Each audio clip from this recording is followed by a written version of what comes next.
ভারতে বসে হাসিনা ফুসফাস করছে বললেন কেন্দ্রীয় কৃষক দলের সাধারণ সম্পাদক শহীদুল ইসলাম খান বাবুল। মাদারীপুর থেকে আরিফুর রহমানের তথ্যচিত্রে রিপোর্ট। আওয়ামী লীগের ছেলে ভুলানো গল্প আর কেউ বিশ্বাস করবে না, ফলে আগামীতে তাদের ভুল কথা আর কেউ শুনবে না বলে মন্তব্য করেছেন জাতীয়তাবাদী কৃষক দলের কেন্দ্রীয় কমিটির সাধারণ সম্পাদক শহীদুল ইসলাম খান বাবুল। তিনি বুধবার 18 ডিসেম্বর বিকেল 5টার দিকে মাদারীপুরের কুনিয়া ইউনিয়নের কৃষক সমাবেশে প্রধান অতিথির বক্তব্যে কথা বলেন। শহীদুল ইসলাম খান বলেন, বর্তমানে ভারত বসে হাসিনা ফুসফাস করছে, তিনি নাকি যে কোনো সময় দেশে ঢুকে পড়বে। আমরাও বলছি আপনি আসেন, আমরাও প্রস্তুত আছি, অস্ত্র জমা দিয়েছি, তবে ট্রেনিং কিন্তু জমা দেইনি।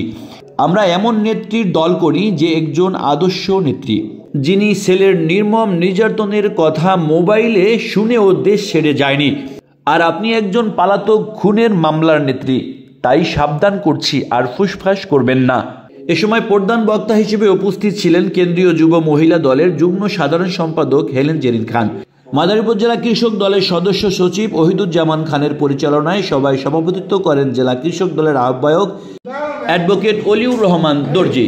বিশেষ অতিথি হিসেবে আরও বক্তব্য রাখেন কেন্দ্রীয় যুব দলের সাবেক সহ সাধারণ সম্পাদক আসাদুজ্জামান পলাশ, জেলা বিএনপির যুগ্ম আহ্বায়ক অ্যাডভোকেট জামিলুর রহমান মিঠু, জেলা যুব দলের সদস্য সচিব মনিরুজ্জামান ফকু। এছাড়াও অন্যান্যদের মধ্যে আরও উপস্থিত ছিলেন ইতালি মিলান বিএনপির সহ সভাপতি সাইদুর রহমান খান সহ জেলা বিএনপির অঙ্গ সংগঠনের যুব দল, ছাত্র দল সহ বিএনপির জেলা উপজেলা ইউনিয়ন পর্যায়ের বিভিন্ন স্তরের নেতাকর্মীরা। এখন ফুসফাস করছেন, ওই পার থেকে ঢুকে পড়বেন, চট করে এসে বলবেন আসেন, প্রস্তুত আছি। আমরা ট্রেনিং জমা দেই নাই, আমরা ট্রেনিং জমা দেই নাই। হেলেন আপা বলছে এমন নেত্রীর দল করি যাকে তার পুত্রদের সন্তানদের নির্যাতনের খবর, নির্যাতনের আজ টেলিফোনে শোনানো হয়েছে, তারপরে তিনি বলেছেন এই দেশ ছেড়ে যাব না, এই দেশের মানুষের জন্য রাজনীতি করি। আমার স্বামী মুক্তিযুদ্ধ করেছেন, আমার বিদেশে কোনো ঠিকানা নাই, আমি বাংলাদেশকে ভালোবাসি, বাংলাদেশের মানুষের পাশে থাকবো, এখানেই মরতে চাই।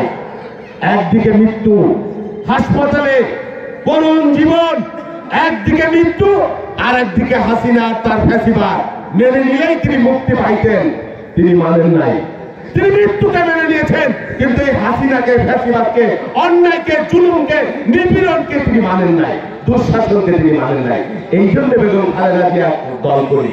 তার সাথে নীতি দিয়ে পারবেন না, আদর্শ দিয়ে পারবেন না, শক্তি দিয়ে পারবেন না, জনপ্রিয়তা দিয়ে পারবেন না, খিস্তি খেয়েও করতে পারবেন।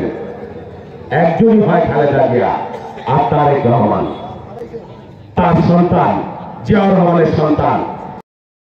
এই অঞ্চলে কৃষি কেন্দ্রিক অঞ্চল, আমি জানি অনেক কৃষক ভাইরা এখানে আছে, এবং শুধু এখানে না, বাংলাদেশের এখনো 60% মানুষ কৃষি পেশার সাথে জড়িত, প্রত্যক্ষ পরোক্ষভাবে।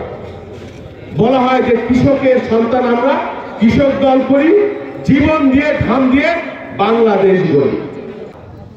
আরেকজন নেতার কথা আপনাদের কাছে বলবো, এখানেই হলো ফ্যাসিস্ট আর গণতান্ত্রিক দলের মধ্যে ডিফারেন্স। আপনারা নিশ্চয়ই মান্নান শিকদারের কথা মনে আছে, মনে আছে না? এই মাদারীপুর থেকে তিনি কিন্তু নির্বাচিত এমপি এবং মন্ত্রী হয়েছিলেন।